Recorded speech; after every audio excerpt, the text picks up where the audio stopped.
Hello, Buckeye Nation. After a slow start, the Buckeyes dug in and got it done on Saturday. It may not have looked like what we wanted it to, but let's talk a bit more about this game after the intro.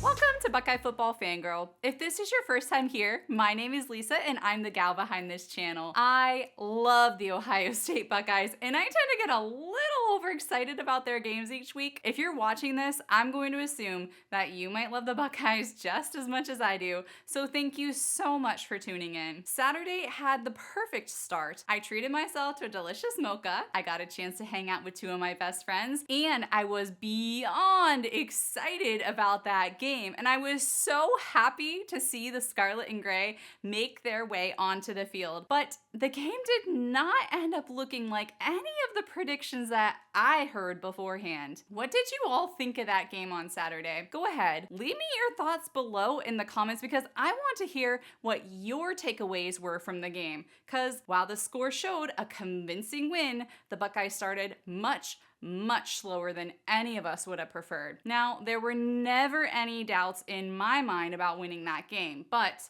the game was not the dominant storybook kickoff to this season win that everyone was predicting beforehand. No, it took some time to grit it out and shake that rust off before things started clicking. I have to say, I'm really glad that I'm not Ben Finley. He looked like he was hurting after our defense, and let's be honest, mostly Jack Sawyer got after him one too many times. He looked like he was in some major pain during the game, and I hate to think what the next day and the next day after that felt like. I wish him a speedy recovery because I never want to see anyone get hurt in games, especially during the first game of the season. This defense, though, it's the real deal. I got my wish with 2 defensive touchdowns. Nope, not just one, but 2 defensive touchdowns. They were flying around and making plays, and while they had some dumb penalties, overall they looked fire. On the flip side of the ball, the offense just couldn't seem to get it going until the second half. Will Howard, though, I did like what we saw out of him. With his legs and his arm, it looks like he's going to be able to do exactly what we need him to this season. And let me just say,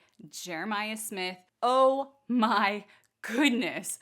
Like, that first game performance for this true freshman was just mind-blowing. He was just as good as advertised, and I know there was a lot of buzz building up around him before the season started. It was awesome to see him haul in 2 touchdown passes and really help to keep things moving on offense. I also really liked seeing the combo of Tre and Judkins with their 1-2 punch at running back. I think that's going to work really well for the Buckeyes because just seeing the power run that Judkins has and you match it up with the breakaway speed that Tre'Veon has, I just get so excited thinking about what they can do for the Buckeyes during games. And did you all notice that sick block by Tre'Veon? Oh my goodness, that thing was nasty. Now the Buckeyes do need to work on getting started quicker. We didn't get to see the backups as much as all of us hoped that we would, just because it took them so long to get started. They had to, again, knock that rust off. They had to get things rolling. But then once they found their rhythm in the second half of the game, it seemed like things started to click, which honestly was a relief to me, as well as a lot of you guys out there too. Now, I put out a call for all of you guys to leave me your thoughts about the game on Twitter, and you did not disappoint. Thank you everyone who left me a comment with your thoughts. I'm gonna go ahead and read through a few of the ones that really stood out to me because I think that they sum things up perfectly. Be right back. This first one from Jim Zolk. First game jitters on both ends, but they looked pretty solid after the first half. I would expect a little tighter play next week. I agree, Jim. More looks to Egbuka and a better running game. Got the win.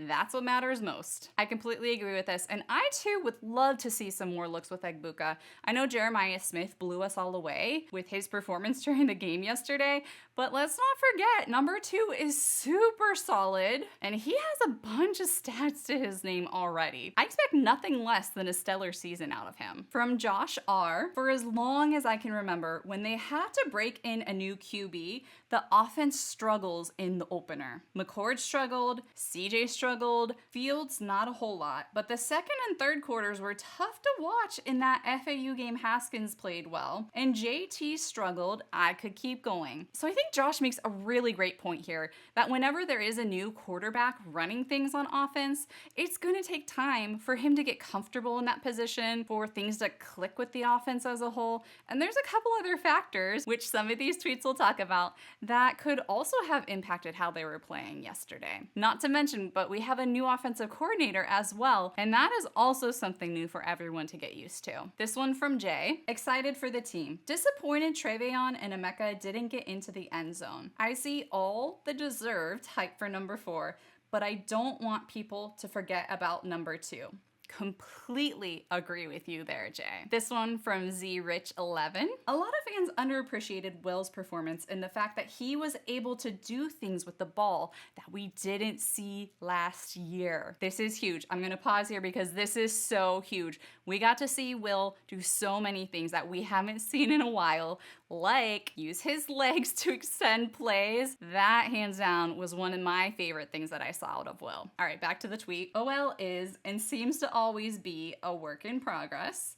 The defense looked strong and fast and played with a different level of intensity. Wide receivers and running backs, hard eyes. I agree with those hard eyes. That was awesome to see. This one from Tommy. Trying to be unbiased. Howard settled in, but not sure he picked up blitz as well.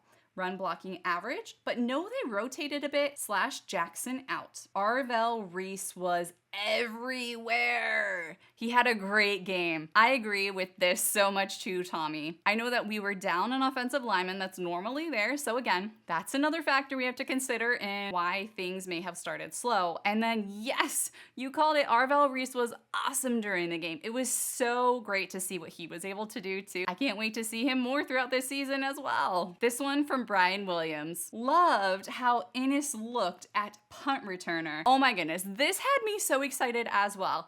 It has been far too long since we've had any punts return, and just seeing what Innis was able to do with the chances that he had was so exciting. I saw so many tweets just predicting that he is going to take one away this season. We might finally get to see that punt return for a touchdown that we have all been craving for a while. And this tweet from Elizabeth, I'm content after game 1. I want to see improvement in the O-line game 2.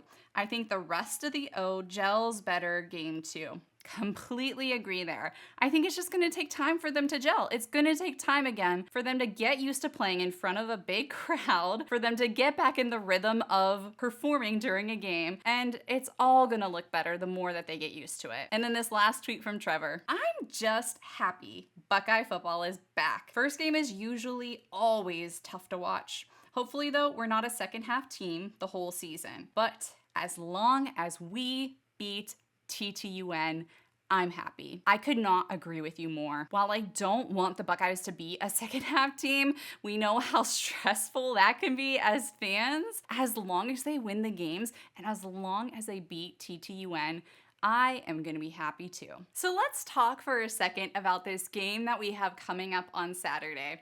On Saturday, the Buckeyes face off against Western Michigan. Western Michigan lost the first game of their season to Wisconsin 28-14. However, that score is a bit deceiving because they actually had Wisconsin on the ropes all the way until the fourth quarter, when Wisconsin came back and scored 2 touchdowns back-to-back to kind of put the game away. And honestly, when I read about this, it's not great news for the Buckeyes. I'm gonna say right now, we all need to brace ourselves next weekend. If the Buckeyes get another slow start, this game might not look very pretty in the first half again. The score might be closer than we're comfortable with, but that doesn't mean that the Buckeyes aren't gonna win it. I think that they will. And who knows, maybe they'll get that quick start that we're all looking for. I am confident, however, that our defense will be able to hold off Western Michigan long enough for our offense to start getting the ball rolling, putting drives together, and then scoring. One thing to note is that their running back, Jalen Buckley, scored both of their touchdowns. And each of those touchdown drives were only 1 yard, so be ready. In the game, quarterback Hayden Wolf threw 1 interception, which I always like to see that because it shows me that our defense can absolutely capitalize on something like that again, just like they did in the Akron game. It's also interesting to note that their quarterback is 6'5", 1 inch taller than Howard. So he is quite a tall quarterback. With all the offseason talk that we've heard building the Buckeyes up, it's easy to feel like they should just be able to waltz in to the Natty, but that's not the case. It might not come easy. They'll have to fight for it. They will have to earn it. They will have to play every single game, show up and show out. So let's just all enjoy this season, whatever it looks like. Try not to yell at the screen too much. I know it can be very hard from personal experience. Even in a game like Akron, I was like, okay, I'm not gonna yell at the screen. It's only Akron. And then during the second quarter, it happened a few times. But let's just try to soak up this season. Let's enjoy it. Let's watch these Buckeyes as they make this a super special season. Next week is gonna be so much fun. I'm gonna be in Ohio watching the game with my boyfriend and some other really great friends, and I just cannot wait. Some of you might know, but I'm originally from Ohio. However, I live in Los Angeles, so anytime that I get a chance to be back in Ohio for a game, I am just over the moon ecstatic about that. Let's make a point to just enjoy this one, friends. Go ahead, drop me a comment below if you haven't already. Let me know what you thought of the Buckeyes' performance against Akron, and if you have any thoughts about this upcoming game against Western Michigan. I would love to hear it, and thank you everyone who takes the time to leave a comment. I truly enjoy reading through those and responding to them. All right, that's all I've got for today. I'll see you on the other side of the game. OH.